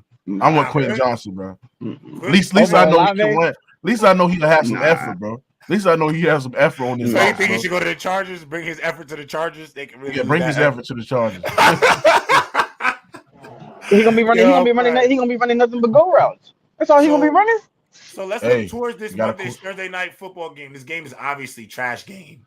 Yeah, whoever decided this should be primetime needs to be arrested and thrown in prison for eternity. I digress. Like, why would you think this game is gonna be good? Like, who in their right mind looked at this and said, "Oh, the Panthers versus the Bears. We put this on primetime. It's gonna be the best game." Right. I thought they had the flex schedule though. Like, I thought you could see this coming and flex the schedule. Like, can't you flex the schedule? They did it a few times. They did it with a few games this year. But I thought they put the flex in so you don't have to deal with a bum game like this. But my question to you, the silver lining to this game is maybe you see a good game from Bryce Young. Some of the criticism has been harsh on Bryce, bro. So he is back tonight. He is starting tonight. He's starting tonight. Yeah, he's back tonight. Okay, cool. Yeah, he's starting tonight. Okay. So what do y'all hope to see from Bryce Young today? And as 3 Saints fans in here, are y'all worried about his development potentially being a thorn in the Saints' success for years to come? I'm worried about his health. No, that's the only thing I'm worried about. I'm worried about his health. I'm not worried about offensive line. I don't trust that offensive line. He don't have a number 1 receiver. He don't even have a number 2 receiver, in my opinion. And they don't have a running game. They do not have a running game. So that in itself puts too much pressure on Bryce Young. You're gonna have to take that pressure off of him. Like, you can't expect him to go out there and just make all the plays like on the field. You're gonna have to run the ball. You're gonna have to these receivers gonna have to get open. They got to get open, and they not. Yeah, I mean, listen, Bryce Young, he's a good talent. He still has some work to do as a quarterback, but I do think that getting better weapons will help a quarterback. Yeah, and I think that about to get rid of DJ Moore. Yeah. Because I was told Adam Thielen was like that. That's what I was told. I was told Adam Thielen was gonna be the guy. That was him and Bryce Young was gonna be like yin and yang. They was gonna, you know what I'm saying? They was gonna take the NFC South by storm.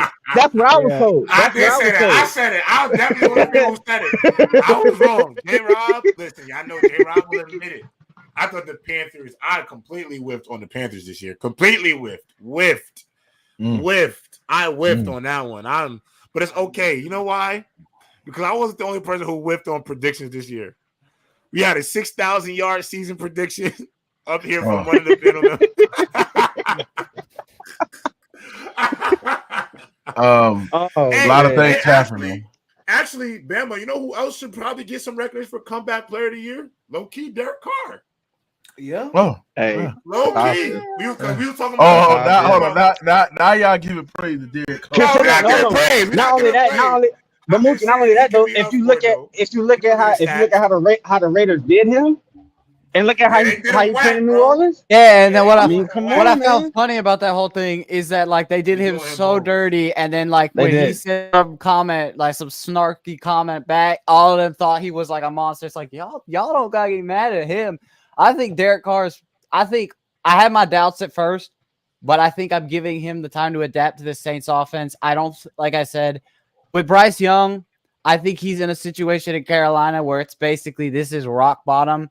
And I don't really, and I think as a talent, I think he is a great player, but I think he needs to find a way. I think the thing is, I think he could get, for this game to work, I think Bryce has got to stop second guessing himself. Because if you watch film, when he's in the pocket, I think he's second guessing himself because he doesn't trust himself on whether he needs to get out of the pocket and run or get rid of the ball. Because I feel like there's a lot of time. But it's the O-line too, though. Yeah, that's what I'm saying. It's the O-line. That's his O-line too. Me and Ben have talked about this before, bro. It's hard. Like every quarterback is not, especially young ones, are not gonna be just. It's easy for them to just sit in the pocket and with no protection. Like for example, like Will Levis and CJ Stroud, the way they could just sit in the pocket. One reason why Will Levis is okay sitting in the pocket because he's 6'5", strong is strong. You know, he gonna take a hit better than Bryce Young. CJ Stroud, he got better points right now. I don't think our boys understand, man. Them boys in the NFL probably be telling boys, I'm about to kill you if I catch you. Like, bro, they probably be like really like sending this man up shit streaking. Bryce is small though, man. He is small, bro. Like I like that Tank Jones. I like Dougie P coach of the year. He's small, man. Yeah, I feel like he's little. He's different. Yeah, man. You gotta let him hoop. He just got to figure it out. But, bro, like Caleb Williams ain't tall. Tua Tagovailoa wasn't tall. Russell Wilson not tall, but they thick. Pause. You feel me? Like, you know what I'm trying to say, bro? Like, I know what I'm trying to say, bro. I feel you. Come on, I know what I'm trying to say. And I think, and skinny, bro, and little. Like, skinny and little, bro. Like Mookie just said, I think he's second guessing whether he should pass or whether he should run it. Because if I'm Bryce Young and I'm 5'8", 5'9", and I got Demario Davis or possibly Roquan Smith or Levante David coming at me, I'm gonna be scared too to run. I'm gonna be terrified. I don't want to get popped by that. I ain't trying to get hit by that. I try to tell folks he's not really a scrambler. He's not. He's not. So like in his head, it's like, bro, what am I running for? Like y'all asking me, like, bro, I'm not even gonna go do this, voluntarily do this. Like hell no. Get my head knocked off. Next thing you know, I'm making like I said, man. Yeah, man. Look, the Panthers. I'm not worried about the Panthers. A lot of y'all sat there and said that the Panthers, bro, will be this team where they'll be number one in the division. People told me that the Panthers would be better than the Saints this year. I heard it all. I said that. Right now. The Saints right now is they 5-4 in the NFC. Bro, the Saints could have been set. Let's be real. The Saints could have been. They couldn't have about to go crazy now. Could have been a way better record than we had. I'm gonna say this, bro. I'm gonna say this. We could have 7 if we decided not to choke in the second half. Green Bay. Bro, that Packers game, we should have won that game. That Green Bay game, oh man, we should have won that game. We should have won that game. The Buccaneers game, I believe we would have won. We just didn't start there. If we didn't start Derek Carr, because Derek Carr was not even 100% in that game. If we would have started with Jameis Winston, he wasn't. I think that game would have been a different game. You know what I'm saying? What else game that we lost that was like, that Houston Texans game? The Jaguars game. We definitely the Jaguar game. But even with the Jaguars, even with the Jaguars game, no man, Trevor Lawrence like that, bro. It's like that. I didn't think we were gonna win that game at all from the season game, but it's too many mistakes by this defense, man. It's like the first half they kind of. Ooh, yes. Bro, I mean, look. I'm gonna tell you this. I'm nervous though. I'm nervous for y'all because this is Joshua Dobbs' first game in Minnesota after what he did in Atlanta. That crowd is about to be rocking. It's about to be rocking in Minnesota. That's what I will say. What, J-Bob, it's not a hostile environment. It's not. Listen, it's not a guarantee that we beat the Vikings. I mean, bro, the only time where it was guaranteed for us to beat teams when we had Drew Brees, bro. We was guaranteed to beat everybody, bro. Right? But we got Derek Carr, bro. And that defense is inconsistent, especially in the first half. It's terrible. So if you got a situation where Josh Dobbs light us up in the first half, and we can't. That's the one thing about the Saints, bro. I'm gonna be honest. We cannot get to the quarterback, bro. We cannot create any pressure, and we can't get sacked, bro. That's killing us, especially in the first half. Cam Jordan is still one of them guys, though. He's still one of them guys. I mean, he's really, really good. He's technical, bro. But like I said, when I'm looking at everybody else, their ability to get the quarterback, we suck at that, bro. I mean, what's that quarterback from the Bears? Bajent. Yeah, Bajent. We couldn't get the Bajent at all. Bajent was literally running all through our defense, bro. I mean, we couldn't contain him. We couldn't pressure forward. We couldn't pressure him on the dropbacks. He literally had like 10, 7, 8 seconds in the pocket to scan the field and find open receivers and break down our coverage. I mean, bro, Joshua Dobbs had the ability, bro, to light us up, especially in that first half. So I'm saying this is that, our second half defense has been elite, but we got to tighten it up. We gotta, be good start to finish. You know what I'm saying? Yeah. I'm liking the Saints' chances, bro. I'm excited to be a Saints fan. I think we can win this game if we especially are if Derek Carr can get the ball to his receivers and he could just play a solid game. I think we could be fine. My biggest thing is also just the environment, because I feel like if that environment is very difficult, I think we might struggle a little. I think we can win this game if we let Kamara do what Kamara needs to do. Bro, we got to give Michael Thomas more touches, bro. Like, what's up, bro? I was about to say that too, because I think Michael Thomas, I feel like if you gave him the ball more, he would be able to produce more. I feel like like you said, we're force feeding it to Olave, and while that can be good, there's another guy that we have that was at one point a great receiver. He's still a great receiver. Give him the ball, and y'all could get more movement going down the field. I just feel like we're playing this game where we're forcing it on one or two guys. I mean, he's still good. He's still productive in this league. But he in his prime no more, bro. He's not the same. Yo, that was a good bad prediction. You said he was top 10, bro. You said he could still be top 10. Bro, I said if he come out there and produce like he did, close to what he did in his 40 healthy years, he could do it. But like I said, bro, I don't even think they want. I gotta feed Taysom Hill. You heard what they said. If Taysom Hill has 7, oh my God, Taysom Hill. Is that a bogus stat? Is it bogus stat? My thing is, if we didn't have Taysom Hill doing what he being able to play multiple positions on the field, I don't think that offense would be able to run the way they have. And that's been the same way for the past few seasons. Because the fact that we've been able to use Taysom Hill, not just as a QB, as a wide receiver, a tight end, a running back, and multiple other positions, it's been able to help us change up the offense. Football player, bro. Look, bro, his versatility, bro, we got to start putting. That's what I'm saying, J. Bro. You gotta start putting some respect on Taysom Hill. Like, he can do it all. Like, offense, defense. I mean, he can block. I mean, he can block punts. I mean, velocity. I mean, he's crazy. Yeah, no, I feel you. I'm rocking with him. Hey, Velocity, they do gotta get. Hey, Velocity, did you sit there and said before the season that Kenny Pickett can be? I knew you was finna ask me that question. You didn't say that. You didn't say that. Yes, he did. There's no way. There's nothing Kenny Pickett has done so far in his credit even make you even feel. Hey, hold on, wait. Let me quote y'all on it. Yes, I understand he haven't been no fucking top 10 quarterback. But listen. At the same time, for his play, I fought him 50% but as our OC is really the main problem. Think of it's 50-50. It's the quarterback and the OC. But you said before this, hold on. But you said before this season that Kenny Pickett is going to be a top 10 quarterback. I mean, in the league. I give him a chance, but I think he's mid. He's a mid. He's not. He definitely. He's mid, bro. He's mid. He's bro. mid. He definitely just not ass, but he's not even better. He's not even better. He's not better than Sam Howell, bro. And Sam Howell way better than him. Whoa. I'm Sam Howell's better than him, bro. He is. Hell no. Ow. Sam Howell not winning shit. Sam Howell. Guess what though? Kenny Pickett still 5-3. He still got a fucking positive record. Y'all winning games. Y'all winning games. 25 and 30. Guess what though? He winning games, but he winning with a whack ass offense at that. Bro, y'all winning games. Y'all winning games where y'all not. And keep in mind, y'all also got a wide. And keep in mind, you also got a wide receiver who's literally has the brain of a 5-year-old child sometimes. But I digress. Y'all need to feed him. They need to feed him. I agree. It's just he gotta get his emotions under check. It's like, bro, if you're not getting George Pickens, keep acting like that. You're on my fantasy team, and I need you to get touches. So if that's what it's going to take for you to get the ball, act like that. I ain't gonna lie, man. I need him to act like that. He needs the ball. He's the best receiver on the team.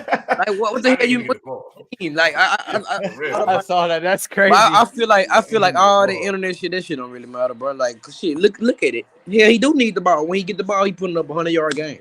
So shit, but what you see in Pickett? Yeah. Hey, what I see, yo, bro, say he missed your voice. Hold on. Hey, yo. Hey, yo, that's what they said in the chat. They said they miss your voice, bro. Damn it. Somebody miss your voice, bro. Nah, bro. I was just seeing what my man's talking about with these Steelers, though. Kenny Pickett ain't it, though. Burger King ain't it. They gotta move. You can say that, but shit. I mean, at the same time, I still feel like we need a new OC, and we got one of the worst OCs in there. Oh yeah. Look at the fuck. Well, let me ask you something. What do you got the Steelers like? Do you think the Steelers can like be the best team in this division, or do you think they are the best team in the division? Where you got them rank in the division? I say we. It's on and off. I can't just say we damn so not the best team in the division, but we not the worst. Y'all the worst team in the division, bro. I mean, y'all are 5. Come on, J-Rock. Come on, bro. All right, hold on. Put it like this. On a good day, we're second to best. Browns? They're not better than the Browns. I'm just saying, I'm looking at y'all schedule right now, and y'all got some games. That division is tough. I don't know, bro. It's like, bro, it's Mookie, everybody got. Mookie, I'm gonna put it on paper right now for player's choice. So y'all can come back here at the end of the year and tell me I was wrong if it happens. The Steelers will not make the playoffs. And if they don't, listen, do you think Mike Tomlin? If they don't make the playoffs, I'm gonna be real. We might fuck. We sneaking to make the playoffs just because we have a winning record. So no way. It definitely matters. No way. Hold up. This is the rest of y'all schedule, right? You got Green Bay at home on the next. Might lose that game. Then you got to play Cleveland and Cincinnati both away back to back. Then you got Arizona at home. Kyler Murray playing, so they're gonna lose. What you crazy? What the fuck? Hold on. What Kyler Murray past fucking 2 years? What the fuck have Kyler Murray? Oh, velocity, language. I don't want language. This is a chip. Oh, my bad. I forgot. Mookie, you should have told me that. I forgot we going to live PG-13 with it. You should have told me that. But what have he did in the past? So okay. Hey, why you snap like that though? He snap. Hey, hold on. Velocity, bro. You gotta understand, bro. Ain't nobody taking your Steelers serious, bro. I already told y'all, bro. Y'all defense is great, but that offense, bro, is not getting better, bro. Anytime soon, bro. It's trash. Listen, Mookie, my expectations for them this season not high. I know we're not going on that no Super Bowl, no playoffs. Like, come on, nigga, I'm not going to playoffs. I'm not going. No, hold on. It gets worse from here. Yo, Velocity, I'm gonna tell you what the problem is. Y'all have not decided to do the one thing that y'all needed to do for the last 5 or 6 seasons now. Y'all just need to do what every team has to do sometimes. I understand that y'all used to success, so it's not the type of team, not y'all personality. But bro, commit to the tank. Just commit to the tank, bro. Commit to the tank is crazy, bro. Wait, listen, hear me out, though. I'm gonna tell you why, bro. What does it matter winning 10 games and not going to the playoffs? What does it matter going 9-9 and not going to the playoffs? What's the point of being above 500 but you don't go to the playoffs? At the end of the day, at least if you're gonna going to the draft and you're not going nowhere, bro. Get a top 10 pick so you can get a quarterback. Go get a real guy. Not like culture. That's what I'm saying. It's not your culture. It's not your culture. He believes Kenny Pickett, bro. He think it's all offensive coordinator. Velocity. Let me ask you this real quick. If y'all say like rest of y'all schedule, if y'all don't make the playoffs this year, what do you think? Are you asking questions about Mike Tomlin, or are you still gonna have faith in him? Yo, it's okay to commit to the tank sometimes if that's what it takes to get the dub. Honestly, yo, you can't win in this league without a quarterback, chat. And there's no way with Mr. 8.5-inch hands, you're gonna go out there and get it done. It's just not gonna get done, bro. Yeah. And I mean, looking at it after Arizona, They got New England at home. They got to go play at Indianapolis, Cincinnati at home, and then they got to play Seattle and Baltimore both away to end their season. Hold on. Now tell me. Commit to the tank. Hold on. Now tell me what's the Ravens' schedule? Because their schedule was tough as well. Why are we talking about bro? They're gonna win them games, Mookie. No, they're not. You just don't want They're gonna beat the Browns. But I don't know about the Chargers and the Bengals. What's their schedule? All right. Here we go. All right. So they got. All right. This is it. So they got Cleveland. They got Cleveland and Cincinnati at home. They got Cleveland and Cincinnati at home. Then they have Los Angeles away. Right, bro. Then they got a bye week. Then they got the Rams at home. Then they have to play Jacksonville and San Francisco both away. You know what I meant to tell you too? You're not right for spamming me because the Chargers beat the Jets, bro. That's nothing to glow. And then, I want to check your temperature. I want to check your temperature. You talk all that shit about your Jets. Yeah, they got. You said your Jets gonna beat the Chargers, man. What's up with Zach Wilson and that offense, bro? I ain't gonna lie, y'all defense is crazy, bro. I ain't gonna lie. Bro, the defense is crazy, bro. I'm like, bro, how the hell, bro? So hey, y'all talking about me though? What have the Saints been doing though? Them niggas weak right now. What they? What you mean? Hold on. What you mean? What the hell you talking about? Hold on, come on, Mookie. You got some questions. They guard. I'm sorry. They know, but they not that much better than the Steelers. Hey, Velocity and Just Kid, y'all got to definitely pull back up because we are at our time. I think there's a show that comes on a few after us, but we appreciate y'all for coming on the platform to the chat. We appreciate y'all for sliding on the way out. Man. Thank you, man. What players y'all? I got the Panthers tonight. Who y'all got tonight? Quick. I got Chicago in the blowout. I got Chicago in the blowout. Velocity. Got Temps. Panthers. Mookie, you got Panthers or Bears? I got the Panthers. Mookie, Bama? No, I gotta go Roll Tide, man. I'm gonna go with the Panthers too. Grant, what you got on the way out? Panthers in a close one. All right, yes, sir. All right, y'all.